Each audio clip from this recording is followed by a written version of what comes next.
Miami over the next decade is almost unrecognizable from what you see today. New towers transforming the skyline, solar-powered skyscrapers, transit lines running over the water taxis connecting the mainland to the beach. This isn't a concept drawing. It's already being engineered. But here's the part that nobody's discussing in all these headlines, and it's exactly why understanding the difference between vision and investment reality matters more than ever. I'm Brian Oyola, a Miami luxury real estate broker.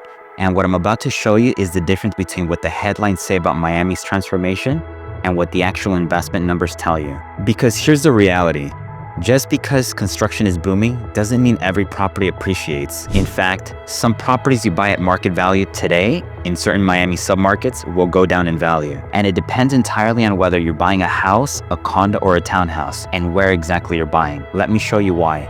By the mid-2030s, Miami-Dade's population is projected to be in the low 3 million range, continuing a multi-decade growth trend. And this growth isn't tourism or temporary relocation. It's full-time residents with higher incomes choosing to base their lives here. Tech job growth reached 22% in 2025 compared to 13% nationally. A large share came from remote workers leaving high-tax states and from companies expanding out of Latin America and the Caribbean. Miami sits in the middle of three major economic spheres: New York, Latin America, and Europe. That geographic advantage matters. In the first half of 2025, South Florida startups raised just over $2 billion, putting the Miami Metro in the top 10 in the nation for venture deals, with fintech, AI, and climate-related technologies among leading categories. Miami is already home to more than 60 international banks, the largest concentration in the US outside New York. If the current trajectory holds, the number of international banking and wealth management platforms could approach triple digits over the coming decade, even if the exact count is uncertain. This is financial infrastructure that attracts and retains high net worth residents.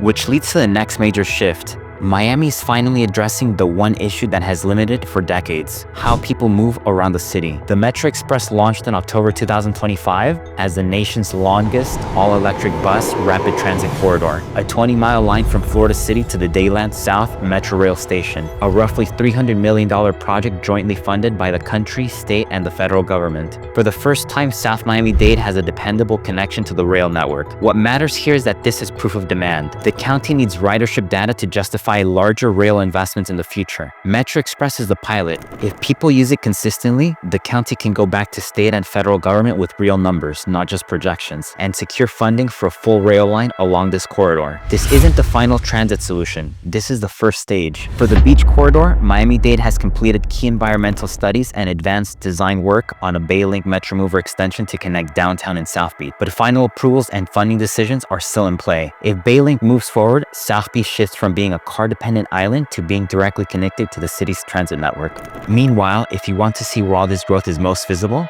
look up at Brickell, where billion-dollar developments are creating a new vertical city. Mandarin Oriental residences on Brickell Key will deliver two distinct towers: the South Tower, with 228 homes once complete, and the North Tower, launching as a condo-hotel hybrid where owners can participate in hotel rental programs while enjoying full Mandarin Oriental services. 888 Brickell by Dolce & Gabbana climbs over 90 stories with approximately 259 residences, bringing Italian fashion house design sensibility to a Miami waterfront address.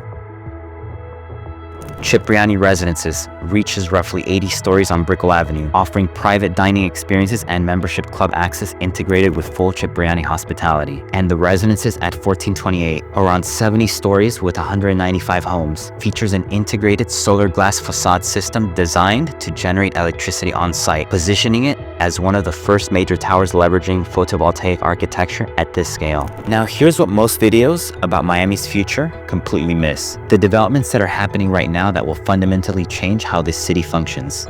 First, you're starting to see something showing up in a small but growing set of ultra-luxury towers. Helicopter-capable rooftop infrastructure, 1000 Museum, Villa Miami and Edgewater, and Aston Martin residences, which marketed a helipad but is currently facing lawsuits over undelivered amenities. A handful of buildings are preparing for a future most people aren't thinking about. Here's a fun fact: Sao Paulo, Brazil currently has the highest helicopter traffic of any city in the world, with hundreds of daily flights between buildings. Miami's vertical mobility infrastructure is still in its early stages by comparison. Several manufacturers are progressing eVTOL aircraft, electric vertical takeoff and landing vehicles through FAA certification and test programs, with operators already proposing short-hop urban routes. By the 2030s, some form of vertical mobility network between key hubs like Brickell, Miami Beach, Fort Lauderdale, and Key Biscayne is plausible, but timing isn't guaranteed. Those paths could position buildings to take advantage of future urban air mobility if and when eVTOL services become widely certified and deployed. Second,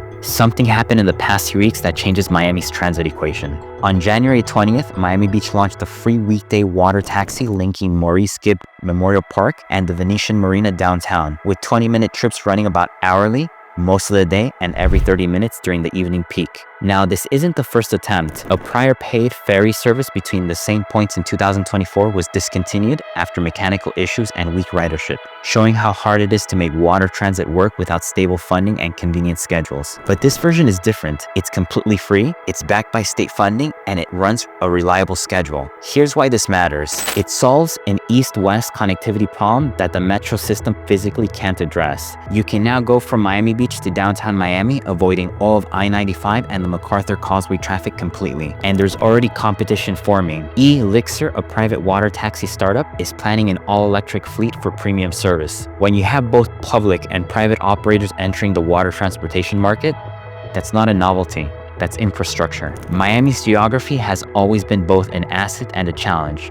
Now we're seeing it become a legitimate transit advantage. Climate infrastructure is becoming standard in new development. Seawall upgrades, elevated first floors, mechanical systems above ground level. You're seeing this in most new Brickell towers. It's not just marketing anymore.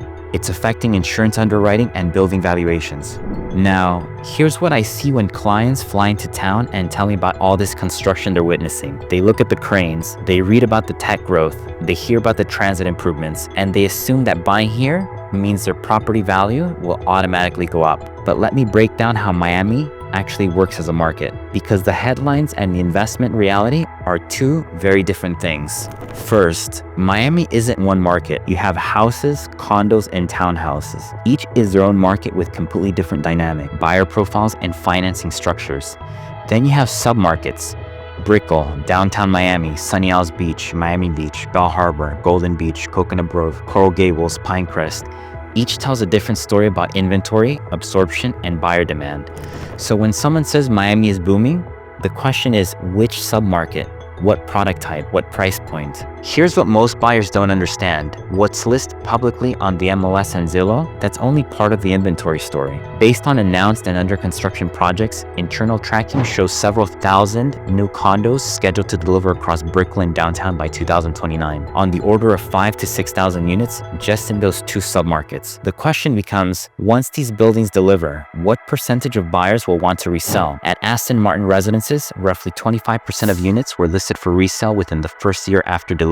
If even 10 to 20% of these 6,000 new units hit the resale market over a short period, that's 600 to 1,200 condos competing simultaneously. And that volume affects pricing and absorption for everything trying to sell. And that pipeline doesn't include the existing resale inventory, the condos already on the market competing for the same buyers today. This is competition, and competition affects pricing power, absorption speed, and ultimately your return on investment. We're already seeing this in certain submarkets. More negotiating leverage for buyers, longer days on market, more room on price and terms. If conditions shift further, that dynamic could intensify. In recent years, many Florida condo owners have seen property insurance costs climb 10% or more annually, with some buildings seeing total increases of 40%, 50, even 60% just over 2 to 3 years. HOA fees are rising as buildings absorb higher insurance costs, maintenance expenses, and staffing costs. And then there's the reserve requirements and special assessments. I've covered this extensively in another video where I break down exactly how new reserve requirements are forcing condo owners to face surprise special assessments, sometimes in the hundreds of thousands of dollars. If you're evaluating a condo purchase, that video shows you what documents to request and what red flags to look for. These costs directly impact your net return and your ability to sell. We're already seeing this play out. As of 2025-2026, The real divide isn't luxury versus entry level. It's buildings with strong reserves and recent recertification versus buildings approaching milestones with inadequate funding. We're seeing a split market where well-capitalized waterfront properties continue to perform, while buildings with reserve fund issues are facing serious headwinds. From my perspective, working with international buyers, clients from Latin America, Europe, Canada, the Middle East, the buyers who are transacting right now are focused on specific criteria: waterfront location with views, branded residences with proven hospitality operators, buildings with strong reserve funds and transparent financials, submarkets with limited future supply competition. They're not just buying the Miami story, they're buying specific buildings in specific locations with specific financial structures that protect their capital. Pre-construction offers customization and the potential for appreciation during construction, though many Miami pre-construction buyers have seen flat or negative returns. Either way, it means tying up capital for 3 to 5 years with no immediate use and no rental income in most cases. Resale offers immediate occupancy, known HOA costs, established building operations, and in some submarkets, right now, more negotiating leverage than you'd have on new construction. In specific areas like Brickell in downtown Miami, where thousands of units are delivering by 2029, if you're patient and wait for that inventory wave to hit the market, you may find better pricing and more options as sellers compete in submarkets with high supply. You need to evaluate the total cost picture, not just purchase price. HOA fees over time, insurance costs that are rising dramatically, property taxes, reserve requirements, and special assessment risk. All of these factors determine whether your investment makes sense over your expected hold period. That's the analysis that separates smart buyers from buyers who get caught up in headlines. Miami's transformation is real. The water taxi that launched a few weeks ago is real. The transit improvements are happening.